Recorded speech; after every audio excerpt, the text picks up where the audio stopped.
Ahora sí, ya está, ¿no, mi hermano? Ya está. Entonces, nos vamos a nuestra primera lección de nuestro discipulado.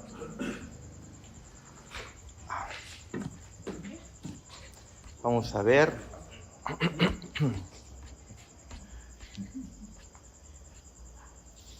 Si se dan cuenta, el material tiene alguna literatura adicional que usted puede seguir luego, ¿no? Incluso comprar libros. Ahora es fácil el acceso en internet. Tú puedes crear una cuenta en Kindle, ¿no? Buenas noches. Buenas noches, hermanita. Crear una cuenta en Kindle y entonces comprar libros los que tú quieras y están mucho más baratos que los físicos. Claro que la dificultad es de tenerlo ahí en el celular, ¿no? En el dispositivo. Pero hay una serie de libros, si se percatan, ahí en la página antes de iniciar, hay libros recomendados. Por ejemplo, ¿qué es el Evangelio? Hay un libro ahí recomendado en la página número 2. Página número 2. Página número 2, la numeración número 2 dice, ¿qué es el Evangelio? Excelente libro de qué es el Evangelio para tener una noción clara de lo que... del Evangelio, pues, ¿no? Luego tenemos de John Piper, precioso autor John Piper, un hombre apasionado por la gloria, la supremacía y la gloria de Jesucristo. Esa es la frase que tú vas a encontrar en John Piper, en sus prédicas, en sus libros, ¿no? La pasión de Jesucristo se llama. 50 razones por las que Cristo vino a morir. Luego la redención consumada y aplicada de John Murray. La cruz de Cristo de John Stott. Excelente libro. Aunque debemos hacer hincapié de que John Stott en sus años últimos como que comenzó a negar el infierno y más creer en el aniquilacionismo, ¿no? Pero aún así él se hizo un tanto medio ambiguo en ello, ¿no? Pero aún así, en tema de la cruz de Cristo, es un libro excelente, ¿no? Excelente. Luego, Paul Washer también tiene el libro El poder y el mensaje del Evangelio, que ahí está. También todos estos libros son sugeridos. El llamado del Evangelio también de Paul Washer y la verdadera conversión. ¿Saben por qué? ¿Por qué es que hay esta recomendación de libros? Porque el cristianismo para estos tiempos, bueno, al final el corazón de humano siempre ha intentado diluir el mensaje de Dios. Pero en estos tiempos, gracias a la tecnología, así como la sana doctrina está a un clic, la falsa enseñanza también está a un clic. Y entonces, las personas cuando se acercan a la vida espiritual, no disciernen, no conocen las Escrituras y entonces se dejan engañar fácilmente con un mensaje completamente distorsionado. Y entonces piensan que el hecho de venir solo a la iglesia ya uno es convertido. Es más, hay personas que tú sales a la calle y les preguntas, ¿eres hijo de Dios? ¿Quién te va a decir no? ¿Quién te va a decir no? Todos en la calle te van a decir, no, sí soy hijo de Dios, soy buena persona. ¿Crees tú que el Padre te abre los brazos para recibirte en su regazo? Y la respuesta de quién va a ser, no, la verdad no. Porque por la ignorancia y también por la ligereza de tomar la vida espiritual, todo el mundo dice, sí, yo soy hijo de Dios. Todo el mundo dice, sí, yo soy bueno. Por eso el discipulado 2 es perfecto, ¿no? Porque, ¿qué sucede en el discipulado 2? Queda demostrado que no es así, ¿no? Me acuerdo que el hermano José decía, otro martes más donde somos malos. Increíble, ¿no? Pero entonces estos libros por eso nos ayudan muchísimo a centrarnos a qué es el Evangelio. Entonces hay otro de Sam Waldron, un hombre mucho más confesional. 2 cosas que debes hacer para ser salvo, ¿no? Es arrepiéntete y cree, pero eso es muy profundo, ¿sí? Y en fin, ahí hay un libro muy antiguo de John Owen, no es Joe Owen, nuestro hermano que nos visitó, sino John Owen, Vida por su muerte, ¿no? Y luego hay, si quiere usted profundizar teológicamente, Teología Sistemática de Louis Berkhof, un libro casi clásico. Sam Waldron tiene un libro también sobre la exposición de la confesión de fe, nuestra confesión de fe, y este libro que si todo creyente tiene que leer, Institución de la Religión Cristiana de Juan Calvino, ¿no? Son materiales que usted pudiera tomar en consideración siempre para que los pueda conseguir y los pueda leer. Pero todo esto que vamos a ver, en realidad, vamos a tocar algunos puntos de esos libros, pero básicamente todo basado en las Escrituras, ¿sí? Muy bien, entonces el material está dividido en, como si usted se da cuenta, para ser desarrollado diario. Si se dan cuenta, semana 1 dice, el dilema divino y la motivación de Dios para el Evangelio. Y entonces tiene para que lo desarrolles el día lunes, el día martes, miércoles, jueves y viernes. Y de ahí 2 días de descanso. Nosotros no estamos tomando esa manera de desarrollar que Paul Washer sugiere. Lo que estamos haciendo es tomar una lección por semana y en esa lección, porque esta clase cada uno la debe desarrollar en su casa, en realidad no necesita un maestro, casi, ¿no? Pero de acuerdo a al contexto de la iglesia, al contexto latinoamericano, se requiere una explicación como ya lo hemos estado desarrollando en los discipulados anteriores. Así que vamos a seguir esa metodología. La lección 1 lo vamos a hacer hoy y así sucesivamente, ¿sí? Muy bien, ahora sí, sin más preámbulos, vayamos al número. Una preguntita. Dígame. Sí, estaba repetir de Paul Washer. ¿Ya? ¿Qué cosa es lo que él nos enseña ¿Ya? de Cristo? Paul Washer es el autor de este manual de trabajo. Esto es un manual de trabajo. Pero es un misionero que comenzó su vida ministerial casi por aquí, por Perú. Es un norteamericano y tiene una fundación llamada HeartCry, misionera, envía misioneros a Afganistán, a la India, ¿no? A China, ¿no? Y entonces, su preocupación máxima es que las personas puedan entender el Evangelio. Y eso en realidad es la preocupación de todo creyente. Yo no me creo alguien especial, pero entiendo que también para mí es mi preocupación en la iglesia el que podamos entender qué es el Evangelio. Entonces Paul Washer lo que enseña es como un predicador más de los que enseñan las Escrituras. Y imaginemos que aquí que Teo comienza a crecer académicamente, ¿no? Y comienza en la comprensión de la palabra de Dios y se le ocurre pues predicar y hacerse famoso, ¿no? Entonces luego tendríamos de repente materiales y hasta del mismo Teo Guamán, ¿no? Pero Paul Washer es un autor contemporáneo, un predicador contemporáneo, un pastor contemporáneo de estos tiempos. Es más, tiene conocimiento de que esta iglesia desarrolla sus materiales de esta manera, ¿no? Y bueno, sería bonito alguna vez pueda venir a Tingo María, ¿no? Pero eso es, predica el Evangelio. Ahora, ¿por qué la necesidad de hacer un manual donde se enseñe el Evangelio?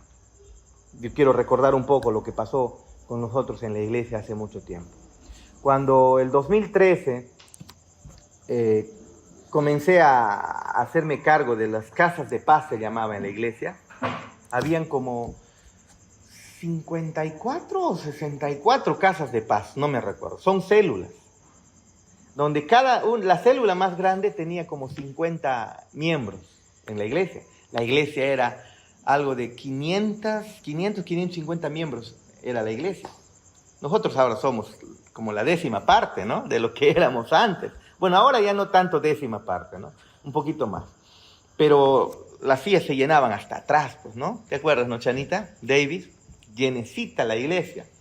Y habían muchas personas que ya estaban predicando, algunos que tenían cargo de pastor y todo eso. Entonces, cuando me encargan el poder supervisar a los grupos celulares, a las casas de paz que le llamaban, o células, se supone que yo tenía que enseñarles el material que ellos luego tenían que enseñar en la semana, creo que era lunes. Y sus clases de paz eran martes, cantidad de casas de paz en todo Tingo María, ¿no? Con distintos líderes. Si eran como 50 casas de paz, habían como 54 líderes que enseñaban, ¿no? Entonces, se me da el poder yo enseñarles la enseñanza que venía, pues, ¿no? En esos tiempos. Y en un momento de ello se me ocurre pedir que los hermanos, como 50 líderes que están ahí, busquen el libro de, no sé, creo que era Tobías, perdón, Habacuc, ¿no? Libros un tanto complicados, ¿no? Y entonces estaban ahí supuestamente casi pastores, como pastores prácticamente eran, ¿no? ¿Sí te acuerdas? Porque ellos eran los que estaban encargados de la enseñanza, de transmitir la enseñanza a los demás grupos. Y me acuerdo que hicieron esto. Préstame tu Biblia, hermano. Cuando comenzaron a buscar la Biblia, yo les di un libro complicado, por ejemplo, llamémosle uno por acá, Miqueas, o Nahum, o Habacuc. Ellos padecían en buscar y no sabían por dónde está.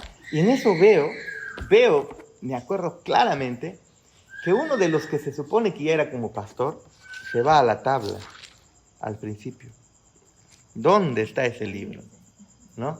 ¿Dónde está? Ve el número y lo comienza a buscar por el número y lo encuentra. Entonces, eso me prendió el foquito. Y otra vez hice lo siguiente. Ya, a ver otro libro. Y pregunté otro libro. Así medio, sin que se den cuenta, ¿no? Y otra vez comenzaron a padecer. Y no encontraban.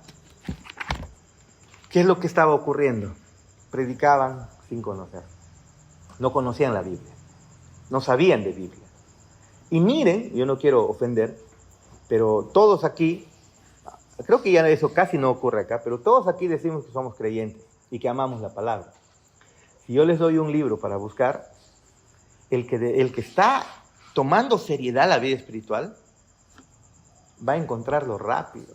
¿Por qué? Porque es algo que, si un artículo, un código de ahí del derecho, cuando agarras tu libro, supongo, rapidito lo encuentra, ¿no? No lo encuentra. Para mí sería completamente difícil, complicado. Yo no sé dónde estará ese artículo, dónde estará el inciso, no lo sé, ¿no?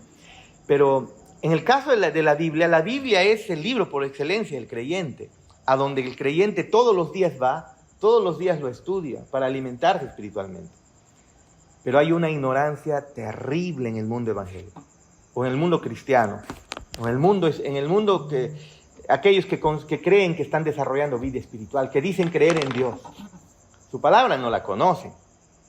Entonces, si no la conocen, ¿qué es lo que están entendiendo?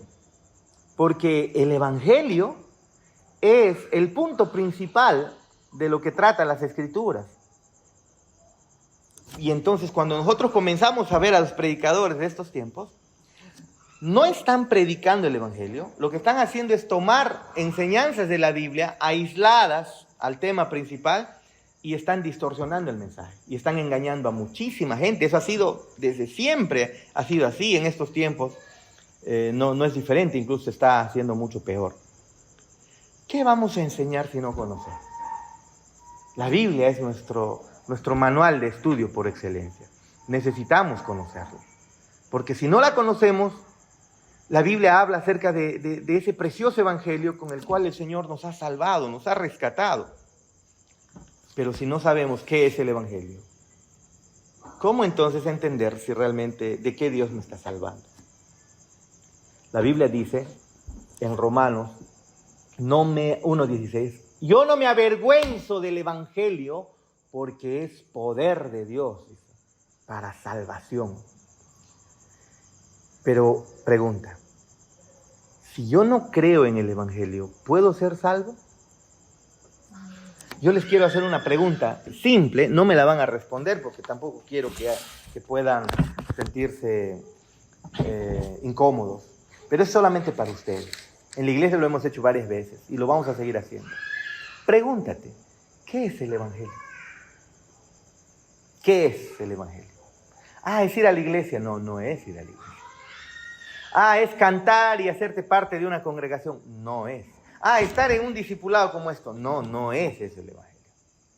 ¿Por qué es necesario saber qué es el evangelio? Porque cuando crees en el evangelio, eres salvo. Cuando crees en el Evangelio y te arrepientes, eres salvo. Recién eres hijo de Dios. Pero si tú no crees, o si tienes una idea equivocada de qué es el Evangelio, por más que tengas 10, 20, 30, 50 años de cristiano, la Biblia dice que no eres salvo. Miren, un mensaje define prácticamente el estado eterno de una persona, la condición espiritual de una persona. Un mensaje. Y ese es el mensaje del Evangelio. Otra vez, si no lo entendemos, si no sabemos qué es el Evangelio, ¿cómo podemos creer en él? El tesoro escondido que hemos hablado hace unos domingos atrás. ¿Cómo podemos nosotros ver a Cristo, su mensaje? ¿Cómo es que podemos ver el reino de Dios como ese tesoro encontrado en un campo y de verdad entregarnos por completo a Él, abandonando todo aquello que nos pueda atar para no conseguir su reino, su gobierno? ¿Cómo lo pudiéramos hacer si realmente no sabemos de qué trata?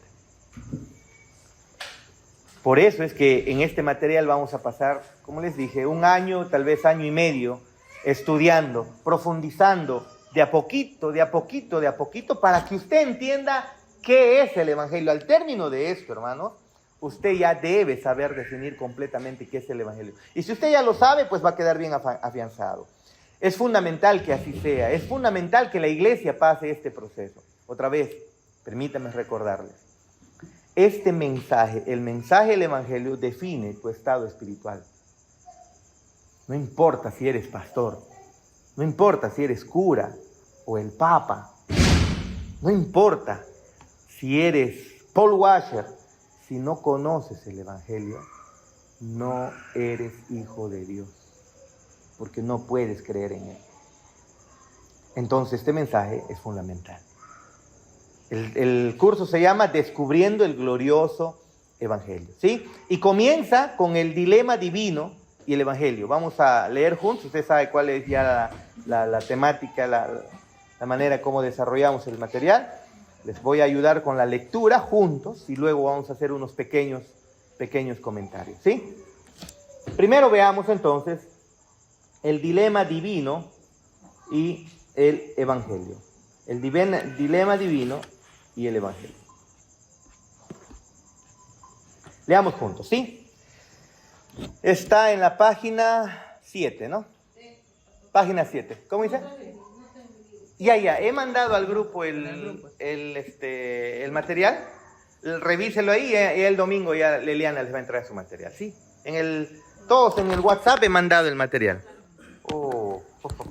Ahí con Freddy. No tengo mi tablet.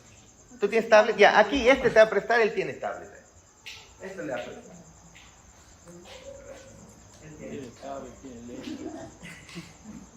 Para la próxima ya todos tienen que tener su material, ¿sí? Listo. Las Escrituras nos enseñan que Dios es santo, justo y digno de todo amor, reverencia y obediencia. Eso ha quedado bien claro en el primer discipulado. Nuestro Dios es un Dios santo. La Biblia dice incluso que es 3 veces santo. Es una manera de enfatizar que el atributo por excelencia, Jonathan, de nuestro Dios es la santidad, no es el amor.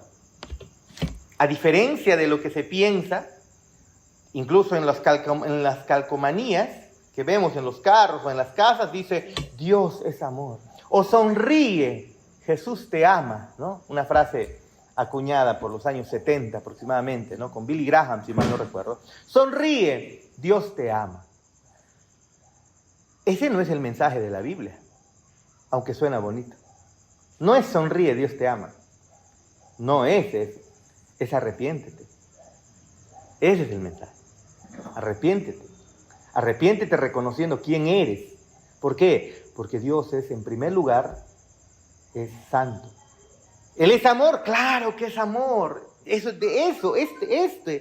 material, este discipulado que trata el Evangelio, el sinónimo que le pudiéramos poner es el glorioso amor de Dios para con nosotros. Vamos a ver cómo es que el Evangelio en realidad es la manifestación del verdadero amor de Dios para el hombre, para nosotros. Pero todo comienza entendiendo en primer lugar que Dios es santo y recordando lo que se vio en el primer discipulado, la santidad de Dios implica que Dios es completamente diferente a todo lo que tú te puedas imaginar. Él no se parece absolutamente a nada ni nadie. Nada. Él es trascendente a su creación. Por eso el primer mandamiento, de los 10 mandamientos, dice: no te harás imagen de mí. No te hagas imagen de Dios. ¿Por qué? Porque no hay nada que se le parezca a Dios. Por lo tanto, ¿qué imagen puedes encontrar para adorar a Dios? Nada. ¿Por qué? El ser santo significa que Él es completamente diferente a todo lo que ha sido creado, a todo lo que existe. No hay punto de comparación entre Dios y los seres creados. Nada. Puedes intentar imaginar y pensar: Dios es así, a ver, así, y haces el esfuerzo y pasarte miles y millones de años intentando imaginar cómo es Dios. No vas a encontrar un ancla en tu imaginación, un punto de referencia de cómo es Dios. ¿Por qué? Porque Dios es santo, implica completamente diferente. Nada se le compara a Él. Y en esa santidad, el otro atributo que tendríamos que aprender es acerca de que Él es justo. A Él es un ser completamente justo. En derecho, bastante se habla acerca de hacer prevalecer la justicia, creo, ¿no? ¿No es así? Así es, ¿no? Tiene que prevalecer la justicia, tiene que darse el pago debido a un delito, ¿no es así? O tiene que liberarse a aquel que es inocente. Entonces entendemos nosotros por juez justo a alguien que hace cumplir las leyes, ¿no? Si un juez al final termina liberando a un culpable, ese juez no es justo. Y si un juez no termina condenando al culpable, ese juez no es justo. Si libera al inocente o inculpa al inocente, si libera, al culpable o inculpa al inocente, ambas acciones están llevando a mostrarnos que ese juez es injusto. Pero Dios no es así. No hay injusticia que Él pueda hacer. No hace injusticia. Él es completamente justo. Pero también se aprendió en el primer discipulado y por varias semanas que Dios es el único ser digno de amor. Nosotros los seres humanos somos bien egocéntricos. Pensamos que el centro del universo está, aunque sabemos que el centro del sistema planetario es el Sol, ¿no? Y sabemos que el centro pero que el Sol no es el centro de la galaxia, ¿no? Más bien el Sol, creo que algo recién dice que desde que el Sol ha llegado a la existencia, recién ha dado entre 29 y 30 veces la vuelta a la galaxia. Ha girado alrededor del centro de la galaxia, la Vía Láctea. Pero el ser humano piensa de alguna manera que nosotros somos el centro de atención de todo. Completamente el centro de atención. Por lo tanto, en nuestros hijos de pequeño nomás nos damos cuenta que cuando se les sirven están pensando que a ellos se les dé en primer lugar todo, ¿no? Ellos quieren para sí lo mejor, ellos quieren para sí el chocolate, no importa si no lo tienen los demás, ellos lo quieren para ellos. Y esa característica en realidad la tiene el ser humano y nosotros también, de querer todo para nosotros, ¿no? Y pensamos entonces que tal persona me tiene que tratar bien. ¿Por qué? Porque yo soy digno de reverencia, digno de respeto. Por eso nosotros luchamos constantemente. Algo tan simple como cuando en el semáforo de repente alguien te toca el timbre, el claxon, ¡tit, tit! Me he percatado cómo hay personas que pueden voltear y enojarse y mandarte a rodar, ¿no? Como una vez, ¿no? Un día estoy manejando y, o sea, algo habré hecho mal que no me he percatado y me terminaron diciendo, ¿no? Me gritaron, oye, ¿no? Enojados, ¿no? ¿Por qué? Porque de alguna manera se sintieron ofendidos. ¿Por qué? Es que es que nos creemos dioses, no nos pueden ofender. Nuestro enojo manifiesta que nosotros nos tenemos en alta estima. No me han tratado bien, no me han dado lo que yo quiero. Me has pedido algo, pero no me has pedido por favor. Se pide por favor, ¿no? Y aunque es cierto que hay que tener respeto, consideración, hay que tener palabras bonitas como para pedir las cosas, el problema es que el ser humano se enoja porque cree que es digno de reverencia, digno de respeto. El segundo discipulado nos demuestra que no es así. Solo Dios es digno de amor, solo Él. Nosotros queremos que todos nos amen. Eso le pasa a todos, nos pasa a todos nosotros. Pensamos que todos deben tratarnos de la mejor manera. Somos dignos del amor, de la reverencia y del respeto de todo el mundo. Pero la Biblia enseña que solo Dios es digno de amor, no nosotros. Solo Dios. Y nos gusta que nos obedezcan, aun cuando nuestras órdenes puedan estar equivocadas. En cambio, la Biblia muestra que Dios es digno de ser obedecido. El único ser que es digno de ser obedecido. Nadie más, ni tú ni yo. Sigamos. También aprendemos que el hombre, aunque fue creado bueno, Adán y Eva fueron creados buenos, en un estado de rectitud, fueron creados buenos, el hombre se corrompió a sí mismo desafiando la ley de Dios. En el Génesis, que nosotros tenemos la lectura que Adán y Eva comió, según muchos dicen, la manzana, no es manzana, ¿no? Comió la manzana prohibida. Pero es mucho más complejo que solamente coger un árbol y comer su fruto. Es mucho más complejo. Aquí lo que Dios estaba diciendo es: yo, a pesar de que te estoy dando libertad total, Adán y Eva, les estoy dando libertad total en la creación, de todas maneras yo sigo siendo Dios y soy yo quien tiene el derecho de decir qué es bueno y qué es malo. Y les dijo al hombre: esto no. Todo sí, esto no. Y el hombre se rebela, desobedece a Dios, ustedes conocen la historia, y entonces desde ese momento el ser humano murió espiritualmente, dice la Biblia. Si nosotros queremos ver por qué la humanidad sufre, y a veces preguntan, ¿no? ¿Por qué hay tanta hambre en el mundo? Si existe Dios, no debería haber hambre en el mundo. Es que no entienden la historia. En la historia hubo un momento, un punto, en el que el hombre, siendo bueno, en un estado de rectitud, él se rebeló contra Dios, y desde ese momento todas las miserias que pasa el hombre son consecuencias de su desobediencia. Y que Dios activamente se hizo enemigo del hombre. ¿Han escuchado esa frase, no? Todos somos hijos de Dios. Falso. Desde Génesis 3, eso no es verdad. Y Génesis 3 nos muestra todavía a una primera creación, a la humanidad recién creada, o a Adán y Eva, dos personas nada más. Dos personas que fueron creadas en estado de rectitud, en estado de pureza, que decidieron voluntariamente desobedecer a Dios, y desde que desobedecieron a Dios en Génesis 3 en adelante, de Génesis 3 en adelante, el ser humano ya no nace como hijo de Dios. Esa es una realidad, hermano. Por favor, los seres humanos no son por naturaleza ahora hijos de Dios. Son creación de Dios, pero no son hijos de Dios. ¿Dónde ocurrió ese problema?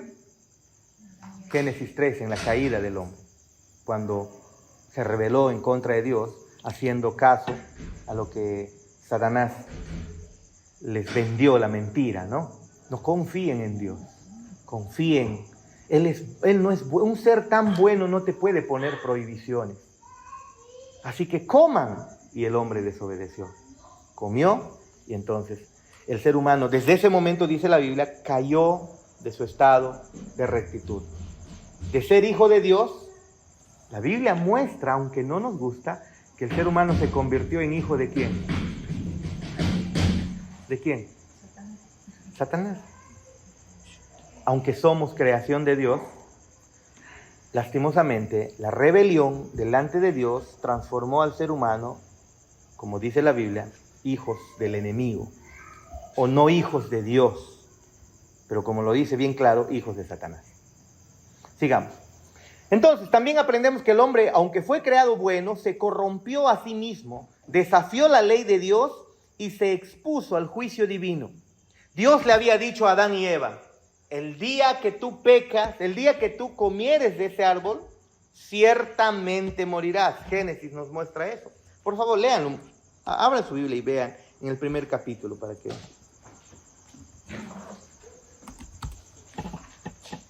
Génesis, al inicio nomás está. Génesis capítulo 1. O 2, perdón. 2.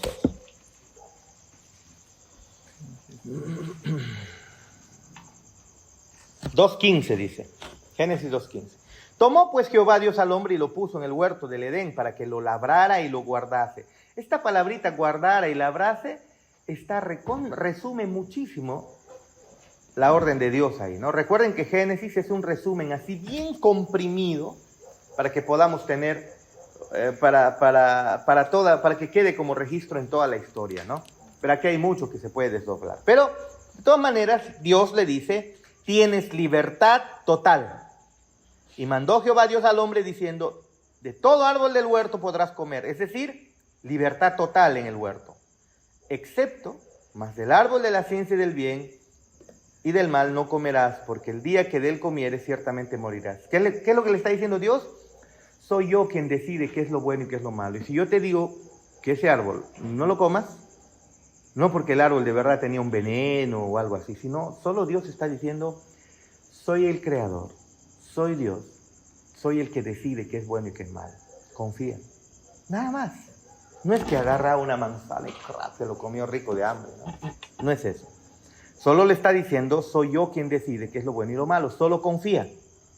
Y el hombre no confió. Pero Dios le dijo: más del árbol de la ciencia, del bien y del mal no comerás, porque el día que de él comieres, ¿qué dice el texto? Ciertamente morirás. ¿Y qué es lo que ocurre en Génesis 3? El hombre desobedece y come. Come del fruto prohibido. ¿Qué significa al final? Desobedece lo que Dios le había ordenado. Hizo lo que Dios le había prohibido. Lo desobedeció. No confió en Dios. Lo desobedeció. En ese momento el hombre murió espiritualmente. Estamos abriendo la Biblia y en el inicio de la Biblia encontramos el problema de la humanidad. Las miserias, el hambre, la enfermedad, el sufrimiento es producto de la caída del hombre.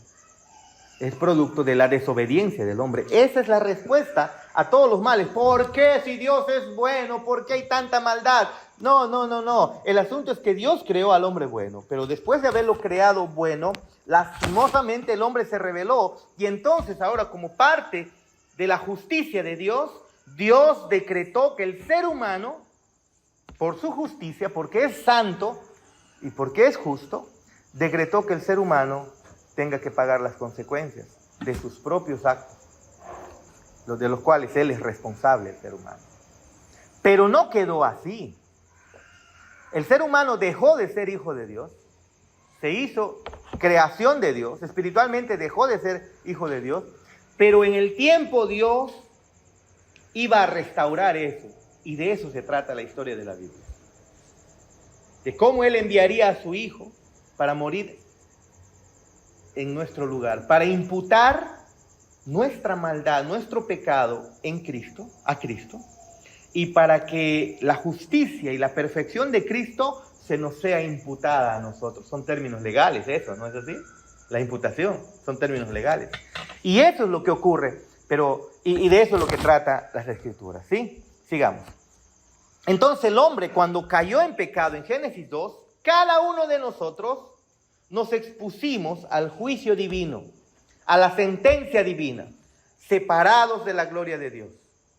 Todos nosotros. Ahora usted puede decir, de repente, el hermano Víctor puede decir: pero Adán ha sido el culpable, que lo metan preso a él, ¿no?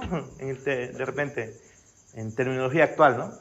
Que lo metan al calabozo, que él pague la culpa. ¿Yo qué culpa tengo? Yo no tengo la culpa, él es el que hizo. Y siempre les hago el ejemplo, ¿no? Adán era el representante máximo, el mejor representante, el más capacitado de todos los seres humanos, el primer ser creado, el mejor de todos nosotros. Y el mejor de todos nosotros falló. ¿Qué hubiese pasado si hubieran puesto a Chana y David en el huerto del Edén? No comían el fruto, cosechaban todo el árbol y se comían con toda la serpiente. Sí, y ponían su brostería, pollo, serpiente a la brasa del horno. Hermano, entonces, disculpe que me corte, entonces, ¿qué es de esa frase que Dios creó a su imagen y semejanza? Eso es cierto, porque antes de la caída, la Biblia dice, retrocedamos ahí en Génesis 2, por favor. Retrocedamos en Génesis 2.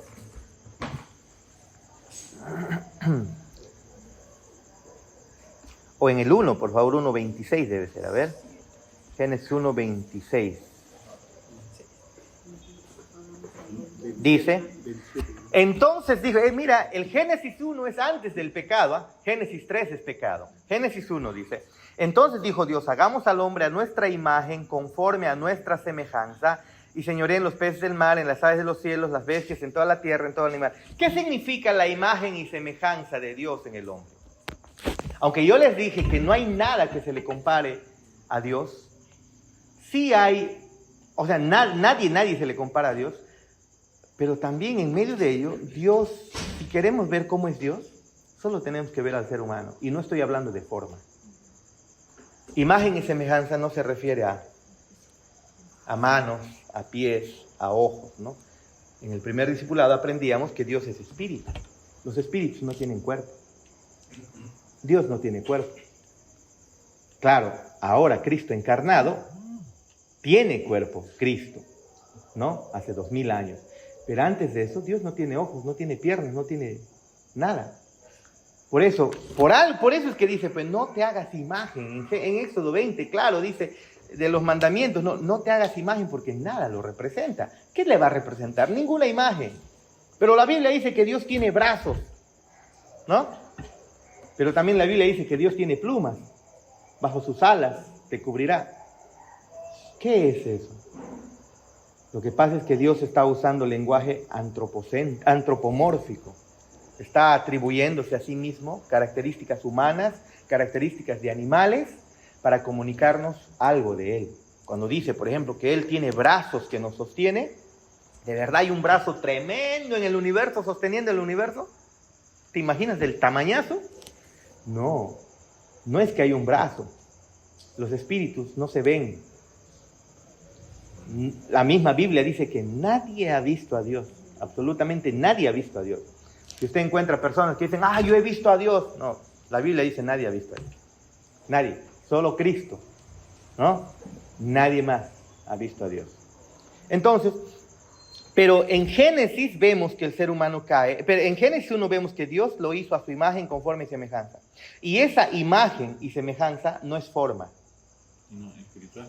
No es forma, sino es que claramente dice que el hombre, a diferencia de los seres humanos, lo hizo con razonamiento para enseñorearse por sobre encima de los animales, para gobernar. Es decir, Dios al hombre le dio razonamiento, intelecto, le dio voluntad, le dio el ser persona, porque Dios es persona, 3 personas, la Trinidad, 3 personas, un solo Dios, pero Dios es personal, o sea, es persona, y cuando crea al hombre, lo crea no como animal simple, porque si no fuéramos personas, si no tuviéramos la imagen de Dios, nosotros seríamos, como decían mi profesora en primaria, ¿no?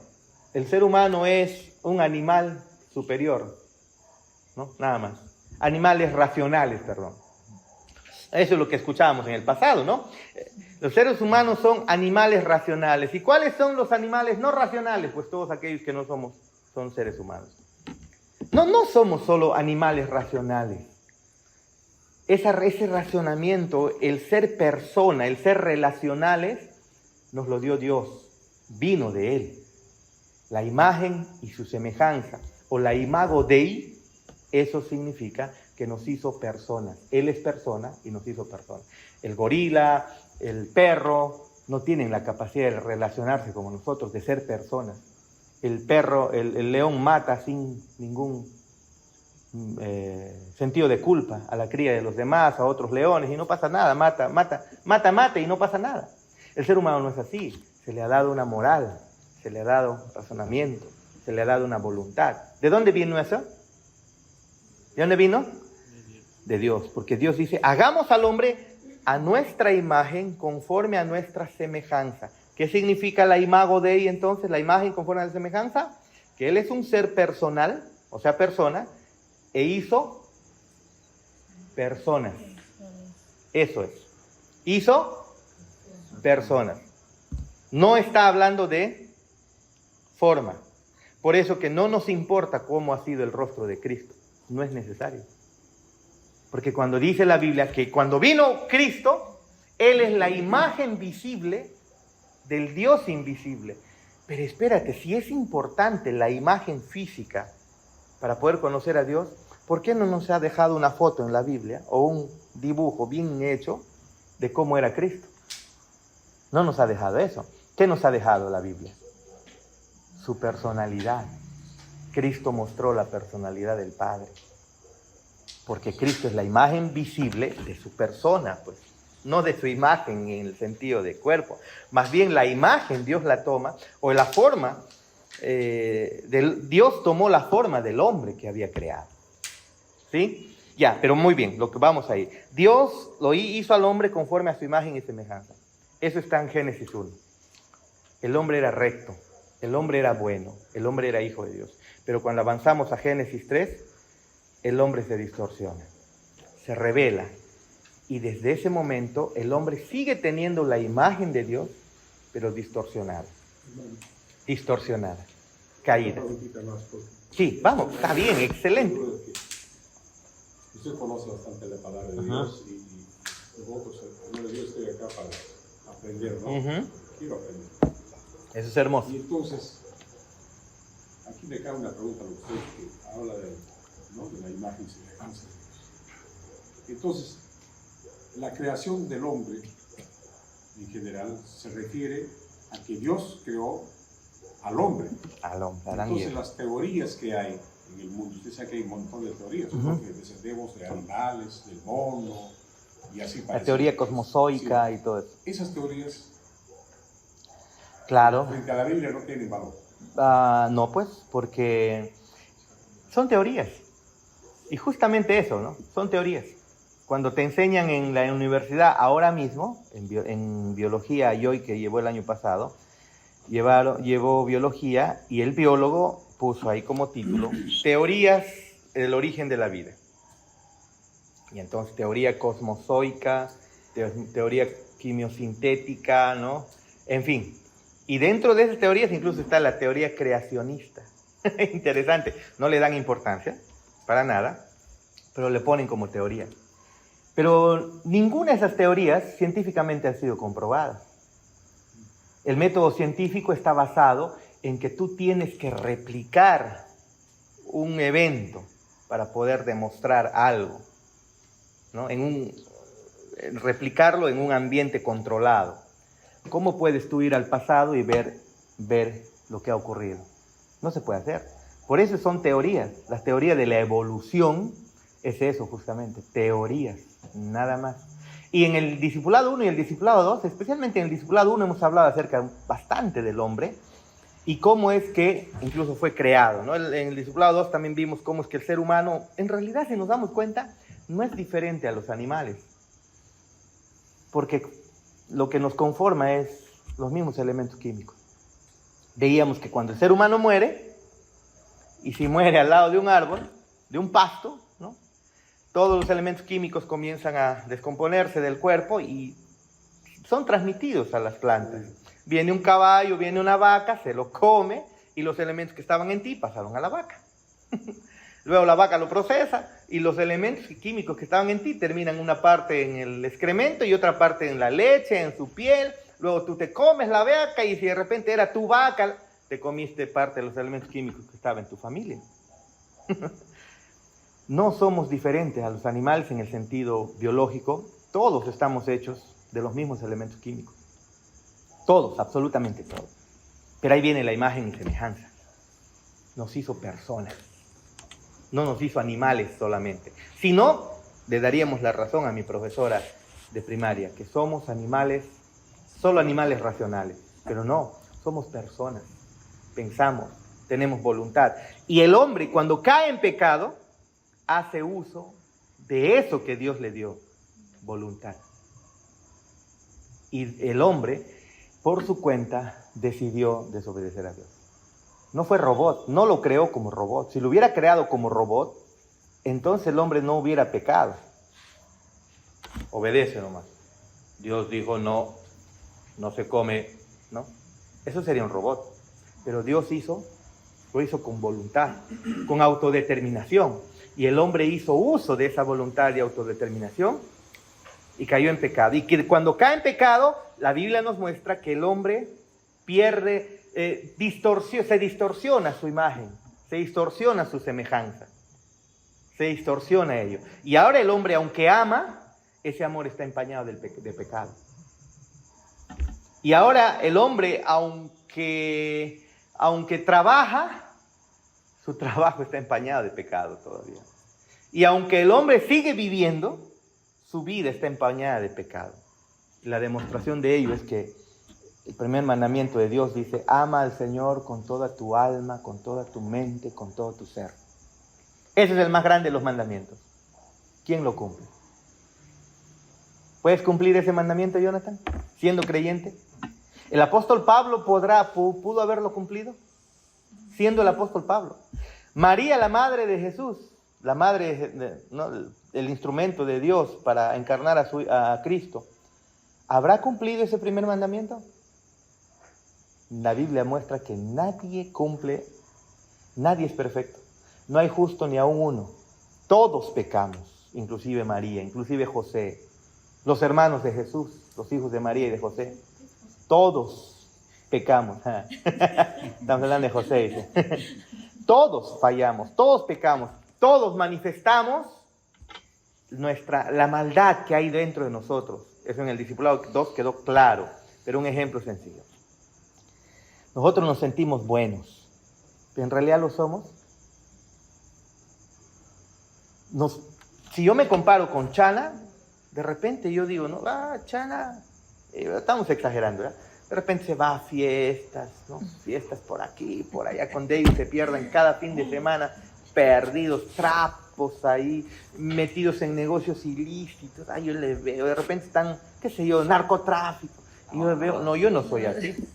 Estamos inventando, por favor.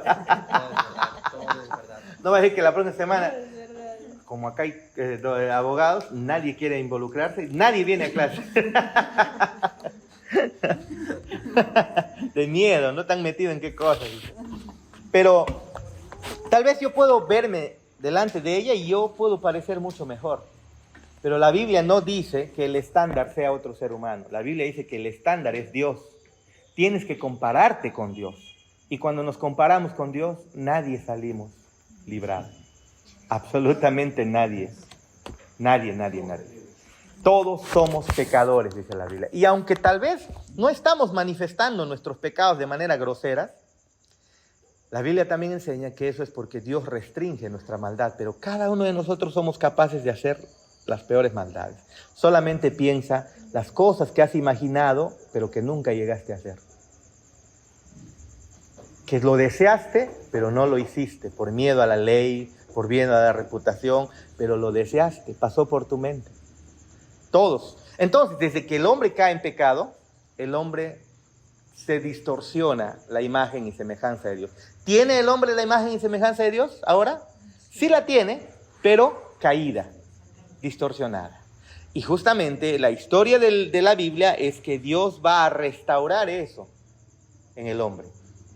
Y lo comienza a hacer a través de que conoces el Evangelio. Y ahí comienza la restauración. Y llegará un día, en la Biblia dice, que esa restauración será totalmente, completamente. Porque a pesar de que soy pastor, yo no me voy a vender como santo. Fallo.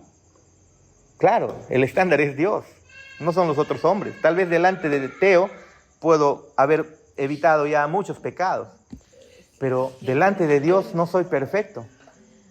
Un día la Biblia dice que sí lo seremos, todos. Muy bien, sigamos por favor, sigamos. Entonces el hombre se expuso al juicio divino debido al pecado, ¿sí? Así que en este estudio descubriremos la asombrosa obra de Dios para reconciliar consigo mismo al hombre caído. Esa es la maravillosa historia de la Biblia, hermanos. Por eso es que vamos a la iglesia. Esa es la razón. ¿Y cuál es el sentido? ¿De qué trata la Biblia? De la hermosa historia y de la hermosa obra de Dios para reconciliarnos con Él. Porque recuerden, ¿qué dije, hermano Víctor? ¿Qué dije? Que en Génesis 3 el hombre se hizo enemigo de Dios. Por favor, Romanos. Vayamos a Romanos. Está casi de la mitad de la Biblia para adelante.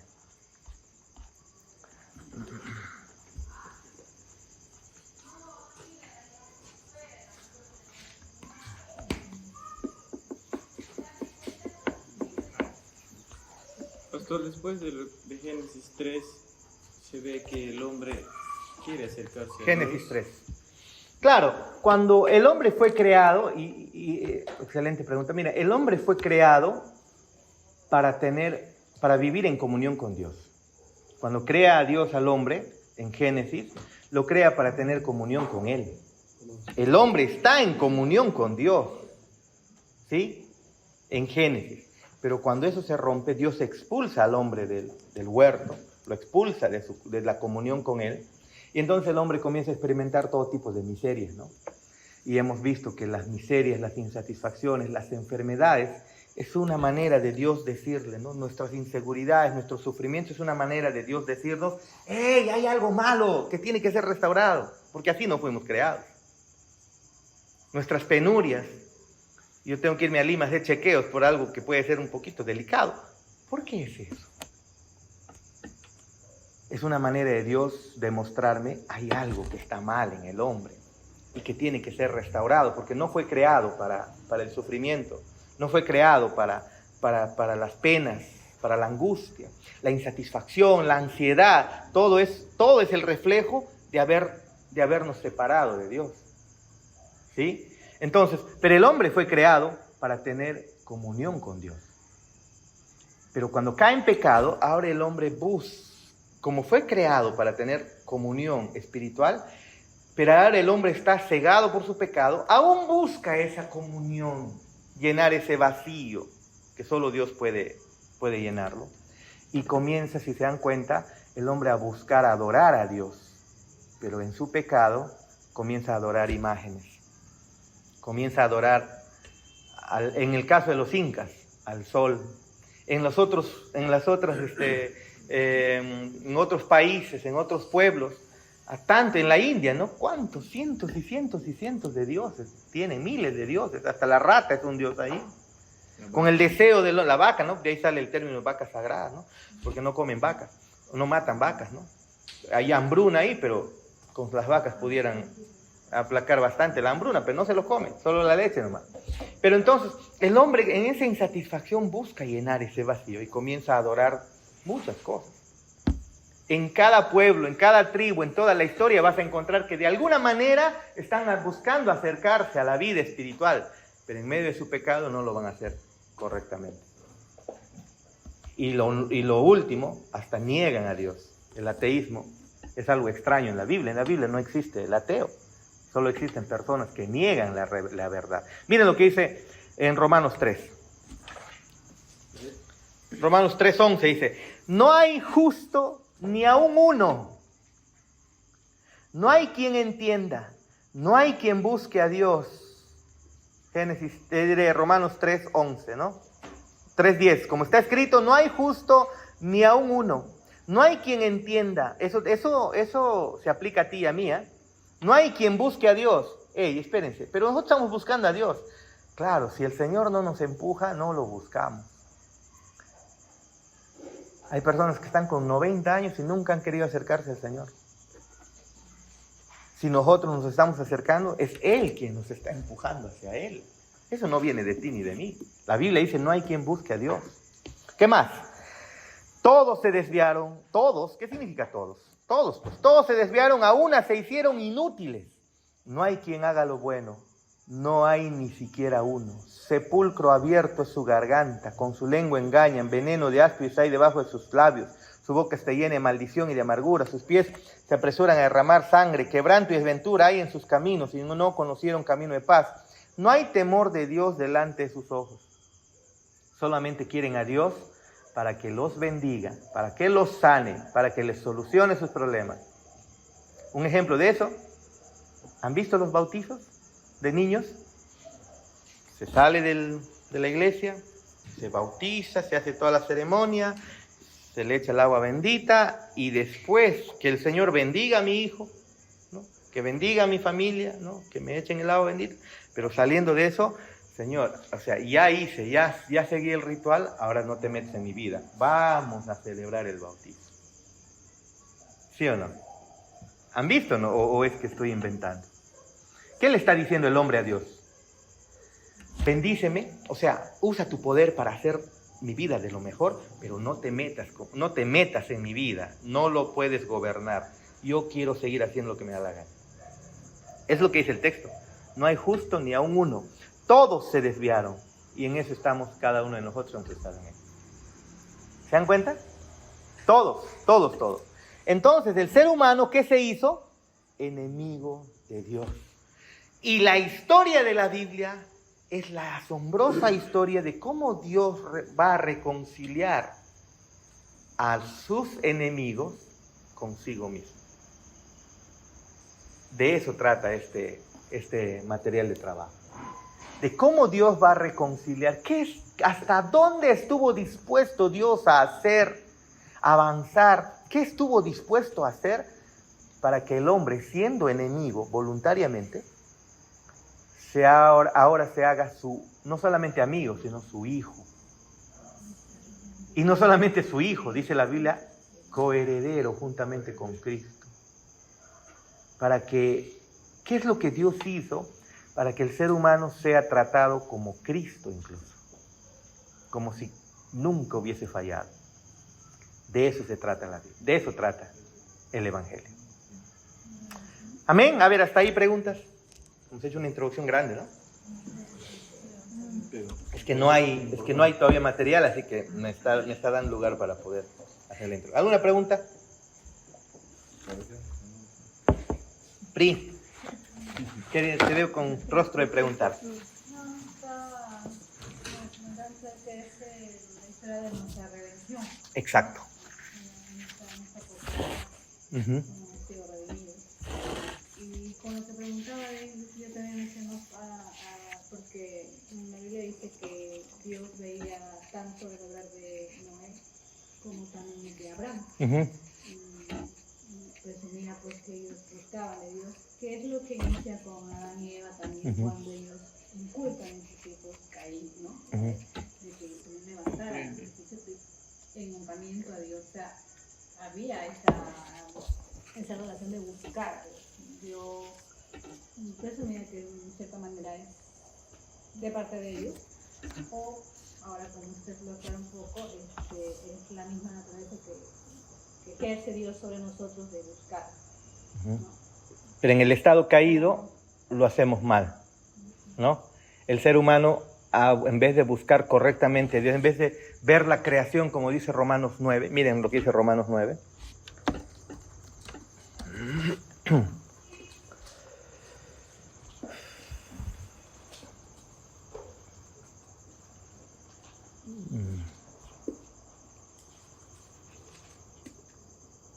Ay, perdón, debe ser Romanos 3, un ratito.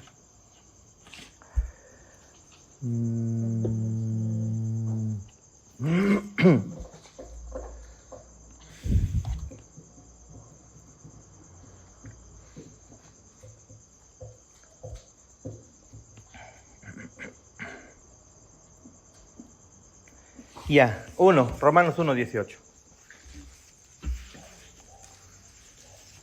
Romanos 1:18. Miren, ¿eh?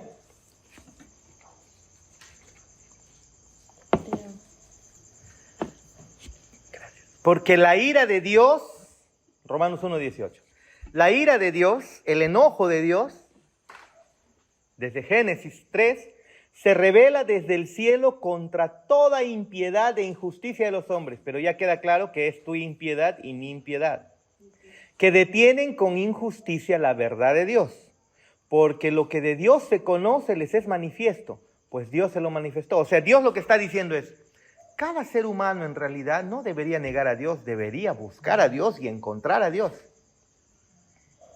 Pero no es eso lo que hace el hombre. Lo que hace el hombre es negar a Dios.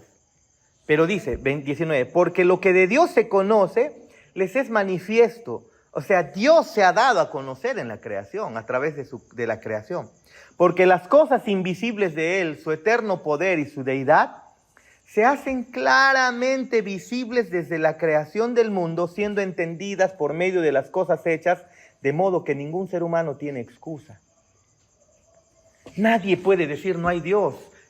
Sal de tu cueva, así estés de hace 1000, 2000, 3000, 5000 años atrás, sal de tu cueva, observa la naturaleza, observa los cielos, y el ser humano, lo que Dios está diciendo es, debe concluir, wow, esto no viene de mí.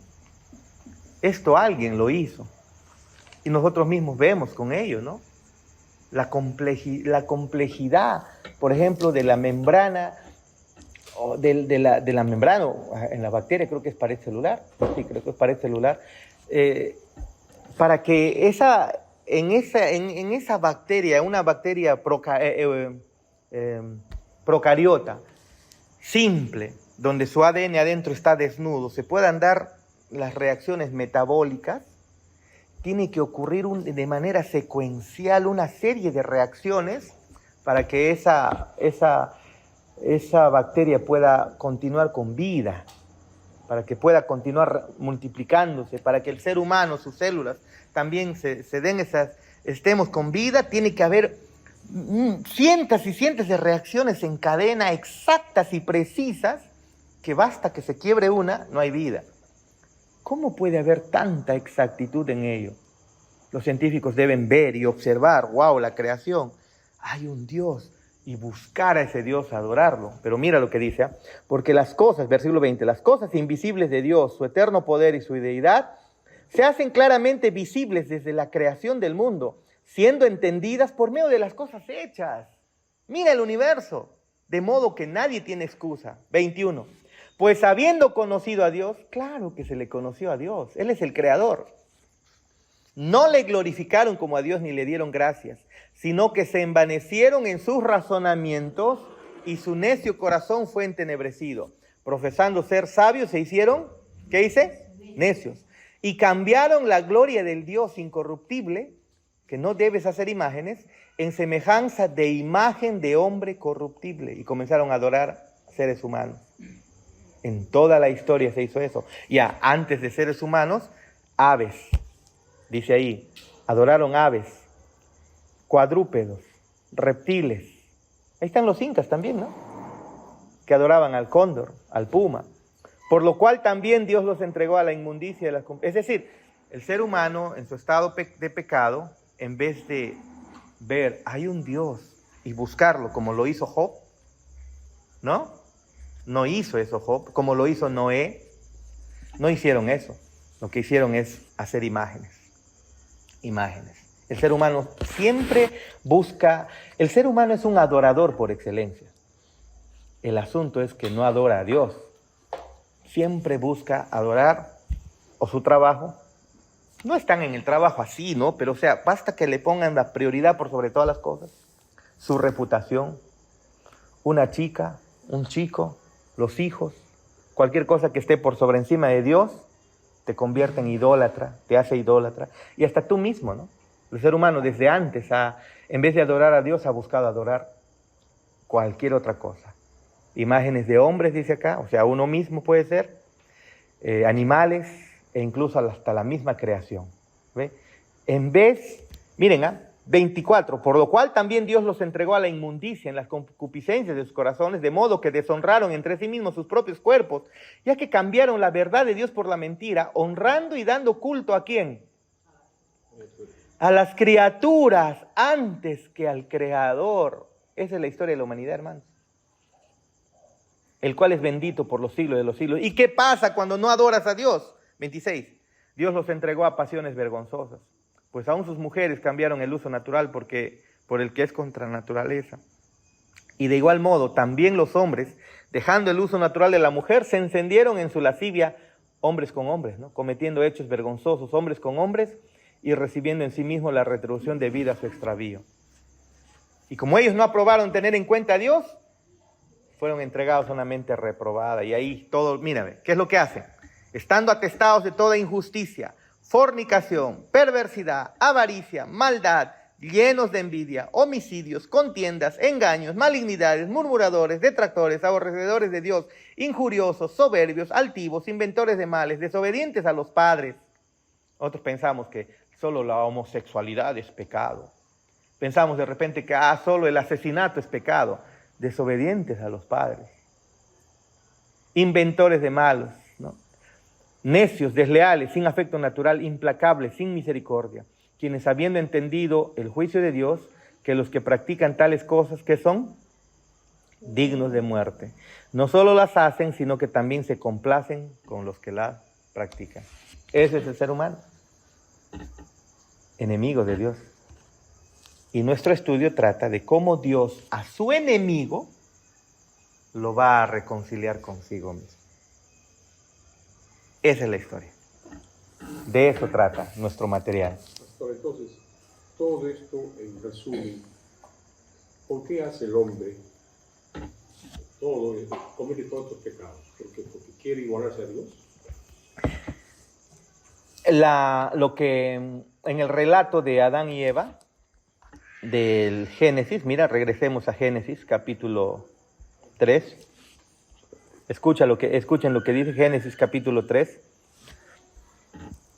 Y es justamente eso. El hombre, y es el pecado del mismo Satanás. Satanás quiso ser como Dios. Pero ¿qué significa ser como Dios? Él ya tenía gloria. Satanás era un ángel, ¿no? Un ángel dado incluso hasta a la alabanza, ¿no? Él ya tenía gloria, el más bello de todos los ángeles, ¿no? El más bello de todos, dice, era Satanás. Pero llegó un momento en el que Satanás también quiso ser como Dios. ¿Y qué es ser Dios? Es el ser moral por excelencia. Es el que define qué es lo bueno y qué es lo malo. Eso es prerrogativa solamente de Dios. Si Dios te dice esto es malo, pues nosotros tenemos que creer porque Él es el sabio, no nosotros. Por lo tanto, para mí eso debe ser malo. No le tengo que buscar, ¿de verdad será cierto? No. Eso es lo que Dios le dijo a Adán y Eva. Esto es malo, no lo toquen. ¿Qué es lo que estaba diciendo Dios? Por más que les doy libertad total en la creación y pueden gobernarla, soy yo quien decide qué es lo bueno y lo malo. Pero miren, sigamos. 3, capítulo 3, versículo 1. Pero Satanás era astuto, más que todos los animales del campo, más que todos los seres creados de Dios. El cual dijo a la mujer, con que Dios os ha dicho, no comáis de todo árbol del huerto. Y la mujer respondió a la serpiente, del fruto de los árboles del huerto podemos comer, pero del fruto del árbol que está en medio del huerto, dijo Dios, no comeréis de él ni le tocaréis para que no muráis. Eva estaba en lo correcto. Entonces la serpiente dijo a la mujer, o Satanás, no moriréis, sino que sabe Dios que el día que comáis de él, el día que hagan esto, ustedes serán abiertos vuestros ojos y seréis como Dios, sabiendo el bien y el mal. Interesante. O sea, Dios es malo, no quiere que seamos como Él. La prerrogativa de Dios es que Él define qué es lo bueno y qué es lo malo. Eso es derecho de Dios. Él dice qué es lo bueno y qué es lo malo. Satanás quiso ser como Dios, definiendo qué es lo bueno y qué es lo malo. Eso solamente es atribución de Dios. Y ese mismo cuento se lo mete al hombre. ¿Quieres ser como Dios? Puedes ser como Dios. Tú decides qué es lo bueno y qué es lo malo. Eso es libertad. Libertad es poder decidir y hacer lo que tú quieras. Y Adán y Eva compraron esa mentira. En el momento en el que ellos decidieron hacer lo que solo es prerrogativa de Dios, decidir qué es lo bueno y qué es lo malo, ellos vieron, y dice el texto, acá hay mucho, esto es lenguaje simple, sencillo, pero acá hay mucho por escarbar. Y luego dice, 6, y vio la mujer que el árbol era bueno para comer, y que era agradable a los ojos, y árbol codiciable para alcanzar la sabiduría. Y tomó de su fruto y comió y lo dio también a su marido, el cual también comió, así como ella. Entonces fueron abiertos los ojos de ambos y no fueron como Dios, sino más bien se dieron cuenta que estaban desnudos. Es decir, la vergüenza entró. ¿Ve? Y no solamente la vergüenza de tener el cuerpo desnudo, sino la vergüenza, el ocultarse de Dios. Cosieron hojas de higuera y se hicieron delantales. Cubrieron su desnudez. Ahora se alejan de Dios. 8. Y oyeron la voz de Jehová Dios que se paseaba en el huerto al aire del día, y el hombre y su mujer se escondieron de la presencia de Jehová Dios entre los árboles del huerto. Antes de pecar no se escondían, ahora se esconden. ¿Por qué? Porque cuando el hombre peca, Dios, quien es quien decide qué es lo bueno y lo malo, es un ser ahora a quien debes temer, porque tú quieres hacer lo que quieres y Dios dice esto es malo, y el hombre se aleja del ser que dice, del ser que tiene la autoridad de definir qué es lo bueno y qué es lo malo. La Biblia dice, por ejemplo, no matarás. Y entonces ahora el hombre lo que hace es matar, y al matar, ¿qué hace luego? Se esconde, pues. No va a estar diciéndole a todo el mundo soy un asesino. ¿Por qué el ladrón se esconde del policía? Porque la ley está para hacer. ¿Por qué el ladrón se esconde de la ley? Porque la ley está para juzgarla. ¿Por qué el hombre se aleja de Dios? Porque Dios lo va a juzgar. Y entonces ahora el hombre prefiere negar a Dios, tomar sus propias decisiones, y esa es la historia de la humanidad. Eso es lo que Dios ha venido a restaurar. Volver al hombre a su estado original. ¿Te respondió la pregunta en algo? ¿Sí? No, yo... ¿Sí? Sí. Amén. ¿Alguna otra pregunta? Pastor, hay relatos en la Biblia donde no concuerdan con la realidad actual, ¿no? Uh-huh. Quería preguntar si todo lo que está escrito en la Biblia,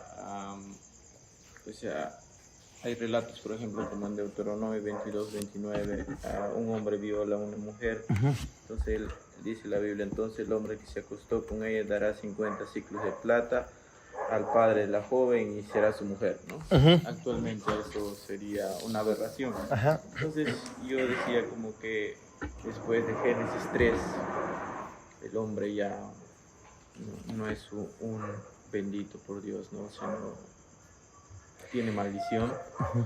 Entonces hay relatos escritos en la Biblia que lo hicieron el mismo hombre, que lo relató como Mira, ve. estos mensajes que tal vez a un no cristiano lo podría confundir. Decía, la Biblia es mala, podría decir, ¿no? O tú cristiano estás practicando algo malo. Entonces, pero tal vez sería bueno, no sé, explicar un poco eso. Explicar de que la Biblia ha sido escrita por hombres y una de estas cosas ha sido una solución. De aquel momento ha sido una solución que en la actualidad no se debería de practicar. Vean ustedes que cuando Dios creó a Adán y Eva en el huerto, porque tenemos que siempre volver al origen, en el huerto Dios solo le dio una prohibición al hombre. El hombre tenía libertad total. ¿Sí o no? Libertad total tenía el hombre. No se le prohibió otra cosa más que coger el árbol y comer su fruto. Ni siquiera se le dijo no lo toques. Se le dijo no comas. La serpiente introduce esa palabrita, ¿no? Con que dijo Dios que no lo toquen, dijo. No dijo Dios, ¿no? Eva, ¿no? O sea, no dijo que no se lo toque. En realidad la orden de Dios es no comas. Eso era, que no coma. Pero era libertad total prácticamente que tenía Adán. Pero cuando Adán y Eva caen, desde ese momento, por la naturaleza pecaminosa, al ser humano el hombre entiende que hay una serie de prohibiciones que no debe hacer, de producto que en su corazón todavía tiene, o en su ser todavía porta la imagen de Dios. No debe matar. Siempre ha sabido el hombre que no debe matar. antes de Éxodo 20, el hombre sabía que no debía matar. Y Caín mató a su hermano. Sintió vergüenza. Claro, ¿ves? Sí, sí, sí. Pero ¿por qué sabían ellos? Porque en su corazón estaba la imagen de Dios que les gritaba exactamente qué es lo bueno y qué es lo malo, aunque ellos ya estaban distorsionados con eso. Pero producto después de que el hombre se distorsiona, el Señor permite que haya ciertas reglas para limitar la maldad. Y una de esas reglas para el pueblo de Israel que se está formando es eso, para ese momento. Incluso, eso es Deuteronomio, pero si tú te vas a Éxodo, antes de Deuteronomio no había todavía los 10 mandamientos. Eso está en Éxodo capítulo 20 todavía. ¿Tú estás leyendo Deuteronomio cuánto? 22. Están ellos, después de que han cruzado en Deuteronomio pasa 40 años después de haber salido de Egipto. En Egipto, Deuteronomio es después, perdón. Pero, sí. Me estoy cruzando. Salen de Egipto, de la tierra prometida, cruzan el Mar Rojo. En el Mar Rojo, después de cruzar el Mar Rojo, llegan al monte Sinaí. En el monte Sinaí, en Éxodo 20, se les da los mandamientos. Pero antes de eso, la gente mataba, ¿sí o no? Y sabía que era malo matar. Lo sabían muy bien. Pero en Éxodo recién se le da esos mandamientos. No matarás, no robarás, honra a tu padre y a tu madre. ¿Por qué se le da esas ordenanzas? Porque la maldad del hombre estaba multiplicándose mucho más. Y se le comienza a dar prohibiciones y prohibiciones. Y no solamente las prohibiciones que están en los 10 mandamientos, los mandamientos, ¿no? Sino también esa serie de prohibiciones que hay ahí. Hay muchos más. No comas mariscos, no toques incluso a mujer amonita, o no te cases con amonitas, con amorreos, ¿no? Con fereceos. O sea, hay una serie de ordenanzas que Dios da para el contexto, ¿no? Para ese contexto, para suprimir más la maldad del hombre. Las ordenanzas de Dios o las prohibiciones de Dios lo que están buscando es que el hombre su maldad sea restringida. Una manera de Dios restringir la maldad del hombre principalmente son sus padres, por ejemplo. Desde pequeñito el papá está corrigiendo, porque si un padre no corrige, no le pone prohibiciones al hijo, no le pone límites al hijo, ¿qué es lo que pasa con el hijo? Entonces, esas ordenanzas son ordenanzas para el contexto en ese momento, para que la maldad que también tiene el pueblo de Israel sea suprimido lo más posible. Porque tomaban a sus hermanas, a sus primas, entraban a otros pueblos y violaban a como les dé lugar y después querían formar familia con ellos, o las abandonaban. Tú tienes el caso incluso en Génesis de Judá, ¿no? De Judá, de Tamar, ¿no? Y cómo es que hay historias en donde un hombre toma a una mujer, la viola, la deshonra y después la quiere abandonar. Entonces el otro va enojado y mata. O sea, todas esas cosas se estaban dando y para suprimir esa maldad es que se dan ese tipo de ordenanzas. Pero luego esas cosas se van aclarando en el nuevo, conforme va avanzando la Biblia, ¿no? Y ahora pues no vamos a hacer eso, ¿no? No se hace esas cosas. En el libro de números ya Jehová le da a órdenes a Moisés para que justamente, porque en los tiempos antes, ¿no? Antes de Moisés, entre hermanos podían juntarse, como se dice, podían... Sí, ahí se comienzan a dar restricciones. Empieza a dar las prohibiciones, ¿no? No debe estar con su hermana, con la mujer de su padre, con los familiares, recién ahí, porque antes no había. ¿No? Lo que pasa es que cuando están en el desierto, Números ocurre en 39 años de historia en el desierto, ¿no? Y cuando llegas a Deuteronomio, ellos están al punto de cruzar la tierra prometida en el río Jordán, están al otro lado del río Jordán, y entonces están viendo la tierra prometida. Y para entrar a la tierra prometida, se les dice otra vez la ley, se les recuerda, por eso Deuteronomio, segunda ley, otra vez se les menciona la ley, se les recuerda los 10 mandamientos, se les recuerda se les recuerda una serie de enseñanzas. ¿Por qué? Porque ellos van a entrar a habitar a la tierra prometida como el pueblo de Dios y ellos deben reflejar que son diferentes, que no viven como los otros pueblos de alrededor, no viven así, ¿ve? no viven así. Es más, antes de ello había la ley del ojo por ojo y del diente por diente. ¿Se acuerdan? Eso es mucho más antiguo que incluso que el mismo Moisés, ¿no? Pero ¿de dónde viene eso? Y que incluso en la Biblia es tomado eso, ¿no? O sea, antes se dijo ojo por ojo, ¿no? Pero ahora no va a ser así. ¿De dónde viene eso? Es que el ser humano sabía muy bien, o después de estar caído en pecado, al tener una naturaleza pecaminosa, el hombre tiene que ser restringido a su maldad.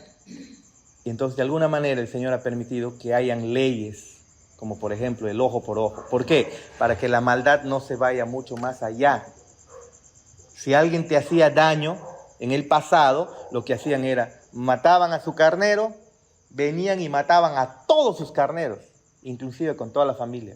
Entonces, el Señor, soberanamente, permitió que se dé esa ley, que es mucho más antigua que Moisés, ¿no?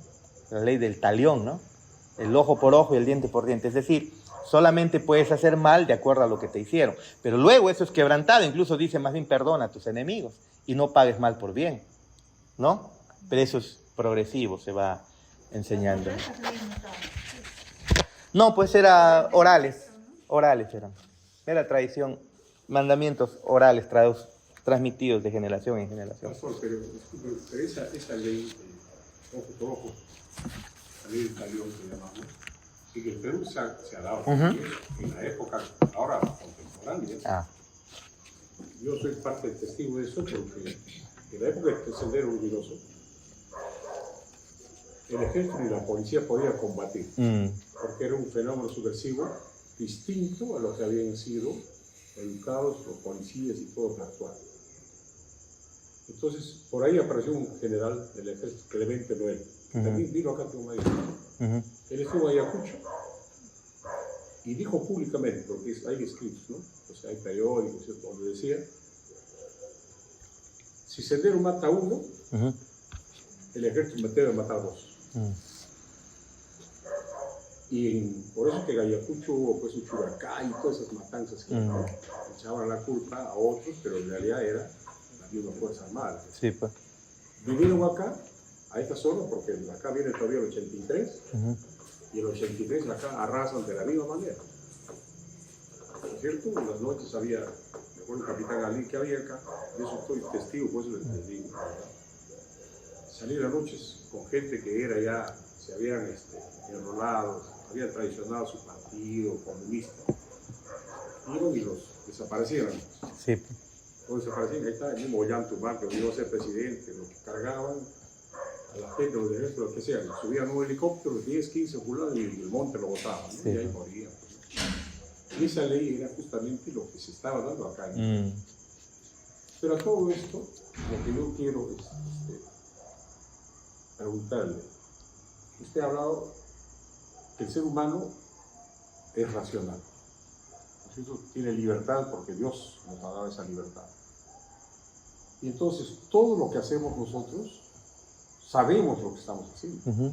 Sabemos, somos conscientes. El delincuente, por más que sea delincuente, ¿no es cierto?, sabe lo que hace. Tiene un cargo de conciencia lo que hace. ¿Y de dónde viene esa conciencia?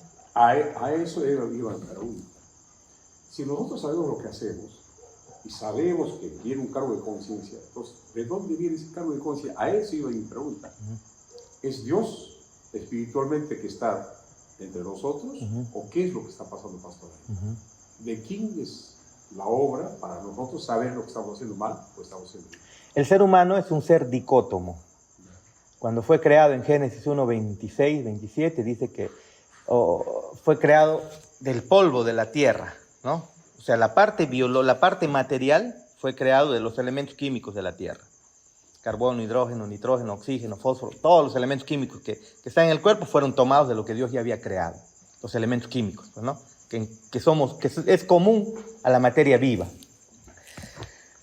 Entonces Dios, cuando el relato dice que cogió con sus manos y formó, no es que necesariamente pues agarró un barro por ahí, no, acá hay barrito y le dio una formita. No es así. Es lenguaje sencillo que nos está explicando que lo que Dios hizo fue tomar elementos químicos de la naturaleza y creó a un ser humano, formó a un ser humano, un ente biológico. Pero la materia no te produce moral. No produce eso. No lo hace.